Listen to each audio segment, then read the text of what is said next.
ఇక varicose veins నుండి విముక్తి పొందండి. ఎవిస్ వాస్కులర్ సెంటర్ ఇప్పుడు మన KPHP లో గ్రాండ్ ఓపెనింగ్ ఏప్రిల్ 4వ తేదీన. నమస్తే, వెల్కమ్ టు సుమన్ టీవీ. నేను మీ యామ్ని. ప్రస్తుతం మనతో ఉన్నారు జ్యోతిష వాస్తు శాస్త్రంలో మొట్టమొదటిసారిగా పట్టా తీసుకున్న తొలి తెలుగు మహిళా పంచాంగకర్త, మహా ఉపాధ్యాయులు డాక్టర్ ఈడుపుగంటి పద్మజారాణి గారు ఉన్నారు. అమ్మతో మాట్లాడదాం. క్రోధినామ సంవత్సరంలో అసలు 12 రాశుల వారికి ఏ విధంగా ఉంటుంది, ఈ విషయాలు కూడా మనం అడిగి తెలుసుకుందాం. అమ్మతో మనం మాట్లాడదాం. నమస్తే అండి. నమస్తే అమ్మ, ఈ క్రోధినామ సంవత్సరంలో అసలు మిథున రాశి వారికి ఏ విధంగా ఉంటుంది, అలానే ఈ రాశి వారికి సంబంధించి ఆదాయం కానీ, వ్యయం, రాజపూజ్యం, అవమానం గురించి తెలియచేయండి అమ్మా. ముందుగా మనం ఈ రాశి ఫలితాలు తెలుసుకునేటప్పుడు కూడా కొన్ని ముఖ్యమైన విషయాలు కూడా ఇక్కడ మనం తెలుసుకోవాలి.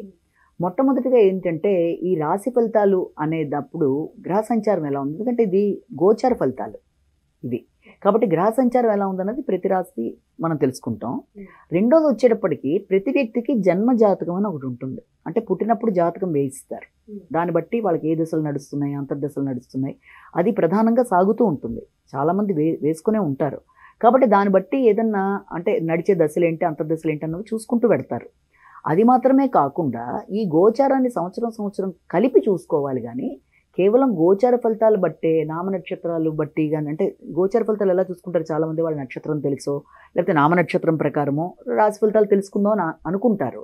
ఆ తెలుసుకునే ముందు వాళ్ళ అసలైన జాతకాన్ని కూడా కలిపి చూసుకున్నప్పుడు ఫలితాలు బాగుంటాయి. ఎందుకంటే ఇది కామన్గా చెప్పేది కదా. అలా కాకుండా కేవలం ఈ గోచార రీత్యా ఫలితాలను మాత్రమే చూసుకొని ప్రధానమైన నడిచే దశ అంతర్దశలని చూసుకోకపోతే కరెక్ట్ కాదు. ఎందుకంటే అది చూసుకున్నప్పుడు ఆ నడిచే దశలు అంతర్దశలు బాగుండి అన్ని రకాలుగా బాగున్నప్పుడు ఇందులో ఏదైనా చిన్నపాటి అశుభ ఫలాలు ఉన్నప్పటికీ కూడా దీన్ని ఓవర్కమ్ చేసేయచ్చు. చిన్న పరిహారాలు చెప్తాం కాబట్టి. అంతేగాని ప్రధానమైనది చూసుకోకుండా దీంట్లో ఉన్నవి చూసి కంగారు పడి, అంటే అమ్మ మాకు ఏలినాటి శనో లేకపోతే అష్టం శనో అలా కంగారు పడవలసిన అవసరం లేదు. ఎందుకంటే ఈ గోచార రీత్యా ఫలితాల బట్టి మనం చేసే పరిహారాలు శ్లోకాల రూపంలోనో ఏదో చిన్నవి చేసుకోగలం. ప్రధానమైన జాతకంలో ఏ రకమైన సమస్య లేనప్పుడు దీని గురించి అంతగా చింతించక్కర్లా, ఏ రాశి వాళ్ళకైనా అన్నది కూడా ప్రధానంగా అందరూ గుర్తుపెట్టుకోవాలి. అంటే ఇదే కాదు, ప్రధానం వాళ్ళ జాతక చక్రాన్ని కూడా కలిపి చూసుకోవాలి. అప్పుడే దాని యొక్క ఫలితాలను మనం అన్వయించుకోవాలి అన్నది కూడా ఒకటి గుర్తుపెట్టుకోవాలి. మిథున రాశి వాళ్ళకి ఈ సంవత్సరం తీసుకున్నట్లయితే ఆదాయం 5, వ్యయం 5, రాజపూజ్యం 3, అవమానం 6లా కనబడుతుంది. ఎప్పుడైతే ఆదాయ వ్యయాలు సమానంగా ఉన్నాయో ఆదాయాన్ని వృద్ధి చెందించుకునే మార్గాన్ని మనం చూసుకోవాలి. అంటే అది చేసుకోవడానికి ఏం చేయాలంటే, సుమంతో శ్రీ కార్తవీర్యార్జునాయ నమః అనే శ్లోకాన్ని పఠించుకుంటూ, అలాగే మనకి ఎప్పుడైతే ఈ యొక్క రాజపూజ్యం కంటే అవమానం ఎక్కువగా ఉందో ఇతరులలో దైవాన్ని దర్శిస్తూ, ముఖ్యంగా మన మిత్రులని, శత్రువుల్ని, సన్నిహితుల్ని అందరినీ కూడా అమ్మవారిలో ప్రవేశపెట్టిన భావన చేస్తూ, దాంతోపాటుగా అమ్మవారి కనకాభిషేకం చేస్తున్న భావనతో జనని కనకవృష్టిని దక్షిణాంత అర్పయామి అనే శ్లోకాన్ని కూడా పఠిస్తున్నట్లయితే తప్పనిసరిగా ఈ గౌరవం, పుణ్యం అనేది పెరగడం, దానివల్ల గౌరవం ఏర్పడడం, ఈ యొక్క ఆదాయం, ఆర్థిక విషయాలు బాగుండడం అనే దానికి కూడా ఆస్కారం ఉంటాయి. కాబట్టి ఈ మిథున రాశి వాళ్ళకి ఈ సంవత్సరం ముఖ్యంగా ఈ గురుడు ఎప్పుడైతే వృషభ రాశిలో ప్రవేశించడం జరుగుతుందో ఆ ప్రవేశించిన సమయంలో, అంటే అది ఎప్పుడు మనకి ప్రవేశిస్తుంది, ఈ వృషభ రాశిలో ప్రవేశించినప్పుడు అది కూడా వ్యయస్థానంలో ప్రవేశిస్తుంది. ఆ వ్యయస్థానం కూడా శత్రుక్షేత్రం అవుతుంది. ఎప్పుడైతే శత్రుక్షేత్రం వ్యయస్థానం కూడా అయిందో అనుకోని వ్యయాలు, ఒకటి ఖర్చు పెట్టి వైరుధ్యాలు, అంటే ఖర్చు పెట్టినా కూడా నో యూజ్ లాగా, అంటే కొన్ని గొడవల్లో అవ్వడం, ఘర్షణ మీద పనులు సాధించుకునే పరిస్థితి రావడం, ఆ ఖర్చులు అధికంగా ఉండడం, ఇలాంటి వాటికన్నిటికీ ఆస్కారం ఉంటూ, దాంతోపాటుగా అంటే దాన్ని చూసుకొని నియంత్రించుకుంటూ ముందుకు వెళ్ళడానికి ప్రయత్నం చేయాలి. ఇక రెండోది ఏంటంటే, గృహ వాహనాలు మొదలైన వాటికి సంబంధించి కొంత ఇబ్బంది అనేది ఉంటుంది. వాటికి సంబంధించిన వ్యవహారాల్లో రోగనిరోధక శక్తి బాగుంటుంది. శత్రువులు ఇబ్బంది పడడానికి చేసే ప్రయత్నాల్లో వాళ్ళని వీళ్ళు అధిగమించుతారు తప్పనిసరిగాను. తర్వాత ఏ విషయాల్లోనైనా అంటే పోటీలు వీటికి సంబంధించి కూడా వీళ్ళు దాన్ని అధిగమిస్తూ ముందుకు వెళ్ళగలుగుతారు. అయితే ఆరోగ్య విషయంలో మాత్రం కొంత ఎక్కువ జాగ్రత్త తీసుకోవాలి. ఆరోగ్యానికి సంబంధించి ఖర్చులు అధికంగా ఉంటాయి, అనుకోని చికాకులు అధికంగా ఉంటాయి. ఆరోగ్య విషయంలో జాగ్రత్తలు తీసుకోవాలి.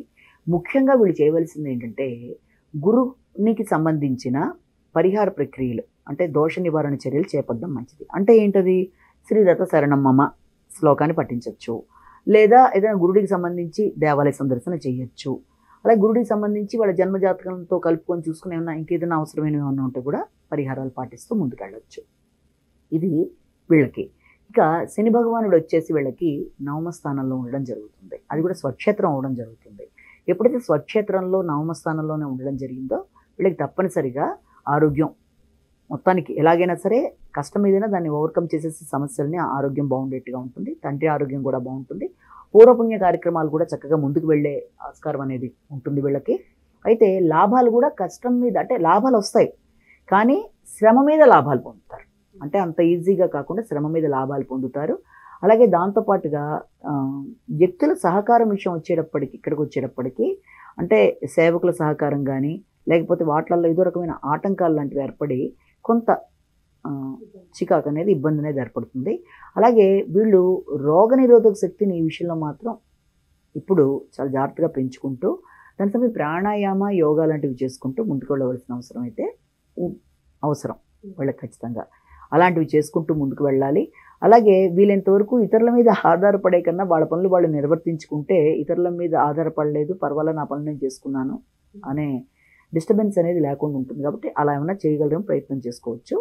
ఇక దాంతోపాటుగా రాహుకేతుల విషయం తీసుకునేటట్టయితే రాహు అనేది రాజ్యస్థానంలోనూ కేతు అనేది చతుర్థ స్థానంలోనూ ఉండడం జరిగింది.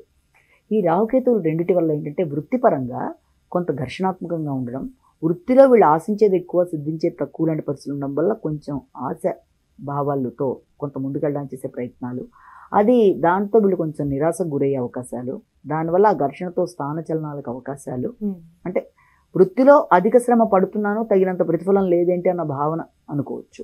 దానివల్ల కొంచెం డిస్టర్బెన్స్ అనేది అధికంగా ఉంటుంది. కాబట్టి దాన్ని అధిగమించే ప్రయత్నాలు చేసుకోవాలి.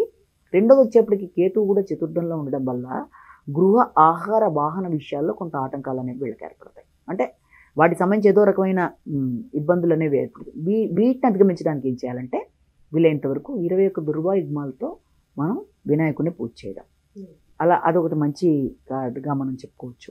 దీనివల్ల ఏమవుతుందంటే తప్పనిసరి ఇప్పుడు ఈ యొక్క వృత్తి స్థానం వల్ల లేకపోతే ఆహార గృహ విషయాల్లోనూ వృత్తి స్థానంలో సమస్యలకి దుర్గాదేవి సంబంధించి దుర్గాయనమః అనే శ్లోకాన్ని పఠించడం. ఈ సంవత్సరం మొత్తం మిథున రాశి వాళ్ళు చేసుకోవాలంటే మిథున రాశి వాళ్ళకి పరిహారాలు మామూలుగా ప్రత్యేకమైన పరిహారంగా చెప్పేది ఏంటంటే ఓవరాల్గా ఎవరికైనా మిథున రాశి వాళ్ళకి వెలిగించాలంటే లక్ష్మీ అష్టోత్తర శతనామావళి రోజు ఒక 3 సార్లు వినడం. ముఖ్యంగా ఈ శుక్రవారాలు వచ్చేటప్పటికి అది 108 సార్లు వినగలిగితే అది చాలా ఉత్తమమైన ఫలితాలను వీళ్ళకి ఇవ్వడం జరుగుతుంది. కాబట్టి ఈ విషయాన్ని దృష్టిలో పెట్టుకొని వాళ్ళు ముందుకు వెళ్ళినట్లయితే సమస్యల్ని చక్కగా అధిగమిస్తూ ముందుకు వెళ్ళిపోగలరు. చాలా చక్కగా తెలియజేశారు. ధన్యవాదాలు. సుమన్ టీవీలో మీ పర్సనల్ అండ్ బిజినెస్ ప్రమోషన్స్ కోసం కింది నెంబర్కి కాంటాక్ట్ చేయండి.